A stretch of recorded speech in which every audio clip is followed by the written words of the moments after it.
about the clearances, and they were really beginning to sort of hold meetings, get a lot of support, try and influence Parliament. Charles Mackintosh was the local MP for Inverness, and he was quite active in that respect. So they were championing the crofters and asking for a return to the land.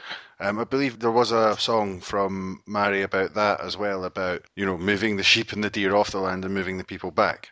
Indeed, that's what she hoped would happen, that the wheel would turn. She spoke a lot about the wheel and that the people who'd been forced out would come back. And the League was based on the Irish Land League, which was also campaigning for sort of fair rents and a decent deal for tenants. The difference was that the Irish Land League was probably more violent in some of its methods, which the Scottish ones were much more peaceful. But they certainly based their kind of agenda on that. And with sort of mass newspapers, more mass circulation in the 1870s and 80s, some of this started to be publicised further afield and to win support, really, within Scotland and outside Scotland. Was there an effective crofter resurgence? Did it start to have some effect? Yes, it did. One of the main centres in the 1880s was Skye. And on a number of occasions, it seems sort of unbelievable that because of groups of crofters basically throwing stones at policemen, that gunboats were sent to Skye with Marines in to deal with the rebellion. And the government didn't dare send a Highland regiment because they would have obviously not been prepared to turn on their own people. So gunboats of Marines, Glasgow policemen were drafted in. And the most famous episode was the Battle of the Braes in 1882. And the Braes is a group of villages about 4 miles outside Portree. And the people there had been in dispute with Lord Macdonald about pasture rights on the local hill, Benlee. They had refused to pay their rent because they were cheated out of these rights. And a contingent of police arrived sort of early in the morning when most of the men were away, because this was in the summer and they were away fishing and earning money. So they were faced by mainly women and children, and they came to arrest the ringleaders. And in the process, there was a nasty fight and quite a number of the women were badly injured. But this got into the London Illustrated News and other newspapers, and people began to say, well, what's going on here? This isn't right. And as a result of that, the government set up the Napier Commission in 1886, which the members of that interviewed crofters throughout the Highlands, and they recommended that crofters be given secure tenure, and that was fine. The trouble was there was no mechanism for enabling them to have more land because they were on subsistence patches and very poor quality land, and nothing was done for the many who didn't have any land at all. So although crofters got security, it didn't really stem the tide of emigration, unfortunately. It was sort of too little too late. And so Màiri was singing songs and campaigning about this. Have you got any other examples of songs regarding Certainly. Yes. She wasn't actually at Benlee herself. She would have cracked a few heads had she been, I suspect. But when the commissioners gave them their grazing rights back, she wrote a song about it. All praise to the commissioners who've read the law well, so we'll never lose Benlee. Joy to the people of Valtos who fought from the beginning, who were not afraid. The women, gentle, graceful, skulls split open on the hillside by the braes of Benlee. Though fearsome to look at the blood among the rushes, by their hard blows the people stopped them taking Benlee. Let the Cuillins and Glamach be the most beautiful of mountains, still history was made on the slopes of Benlee. So, yes, by that time she had managed to get back to Skye because she was obviously getting on in years, spent her summers in Skye but couldn't afford to retire. In 1882, she got a stroke of luck from a quite unexpected quarter. Actually from a Skye landlord, Lachlan MacDonald, who gave her a rent-free, substantial cottage in Scabos so she could afford to return home. And he was a wealthy landowner, but untypical. A younger son who'd been sent off to India, and he made his fortune as an indigo and tea planter. He came home, built a mansion, which is now a hotel. But he was a Gaelic speaker, and he listened to his tenants and allowed them to set their own rent, which was unheard of. And in their gratitude, they actually presented him with a magnificent scroll, which his great-grandson showed me. So he was very unusual in that respect.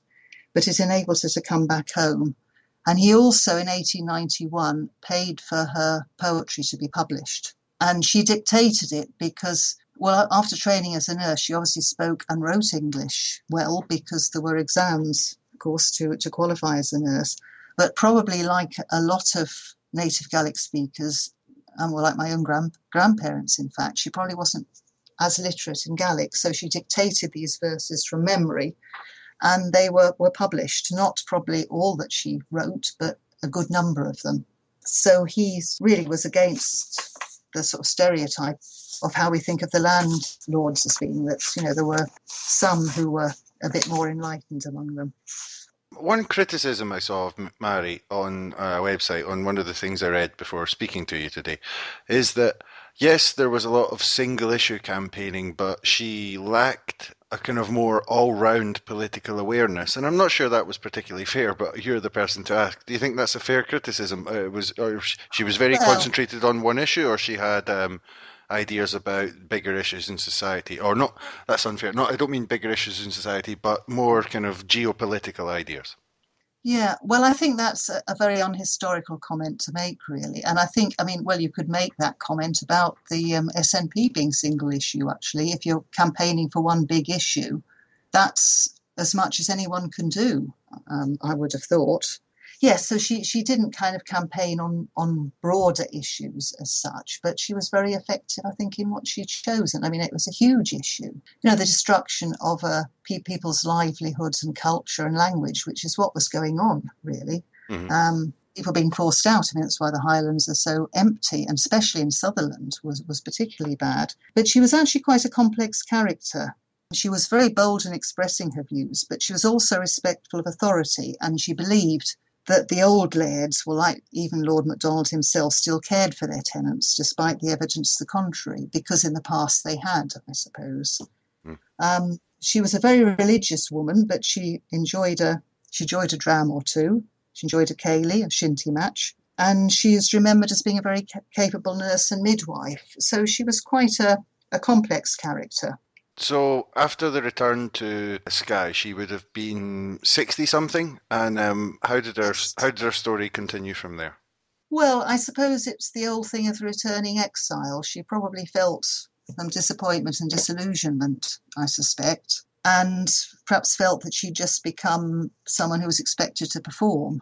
So I think there was probably quite a lot of sadness there. We don't know because that wasn't recorded. And her family, her children and grandchildren were sort of scattered far and wide, as of course often happens with Highlanders. Mm-hmm.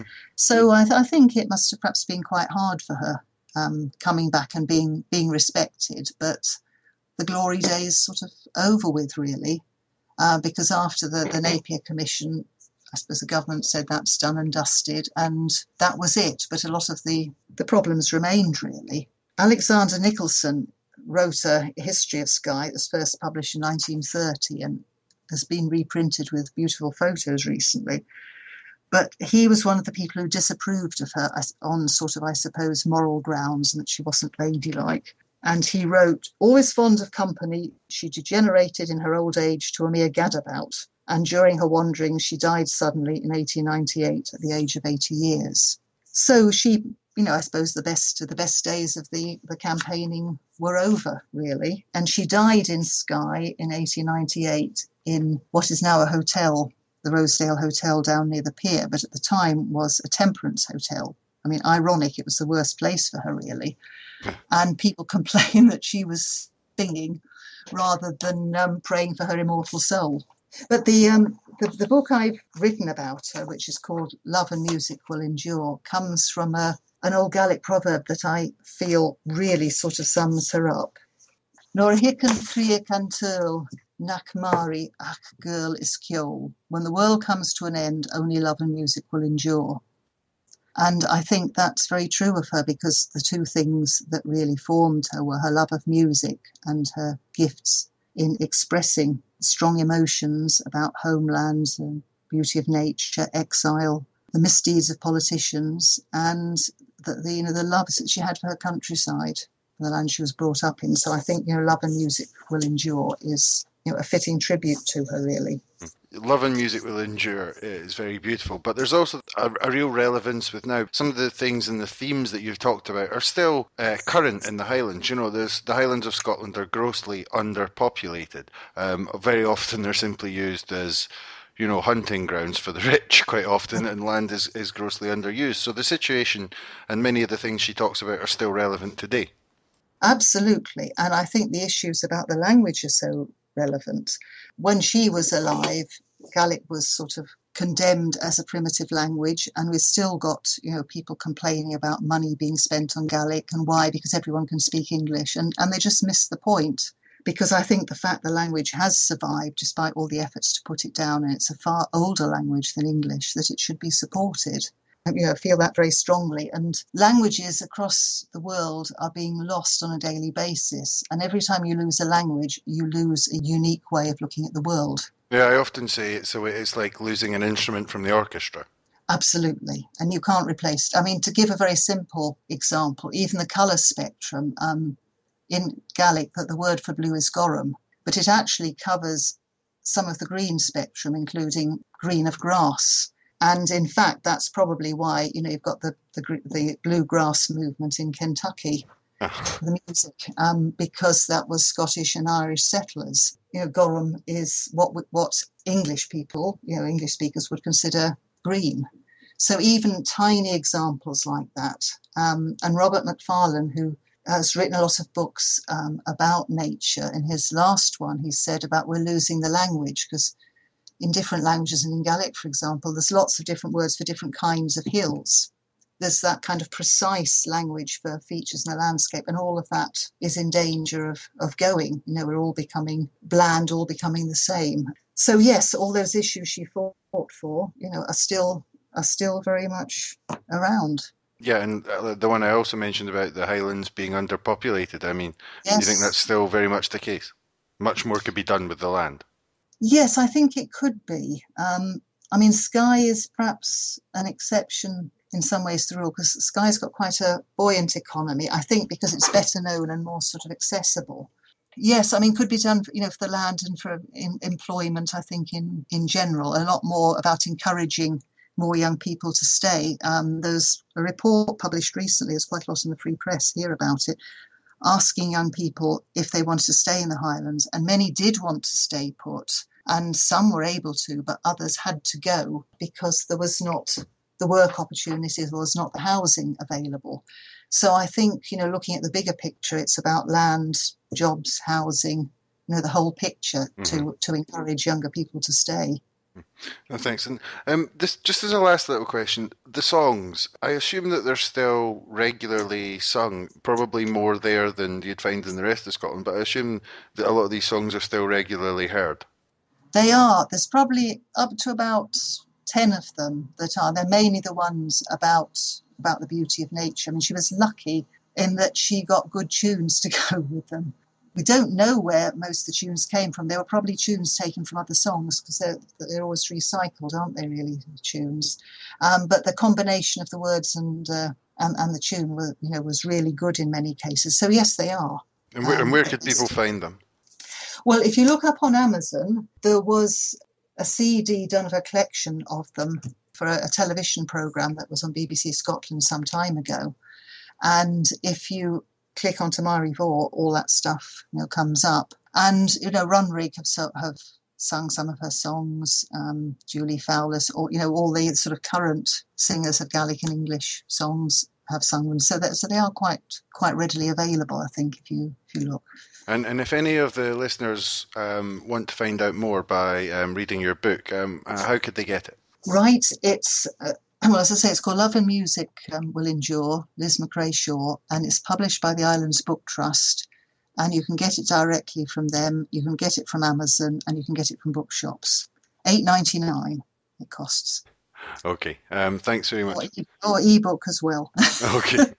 So that's my plug. Okay. Thank you very much for coming on, Liz. That's been wonderful. Yeah, you're very welcome. It's been a pleasure talking to you. So there you go, that was the life of Mhàiri. I'm sure you'll agree it wasn't run-of-the-mill stuff. I'm just trying to get the next couple of episodes of this organised, but there will be an episode of the Scottish Independence podcast between this and the next one. Just to finish off, Liz chose one of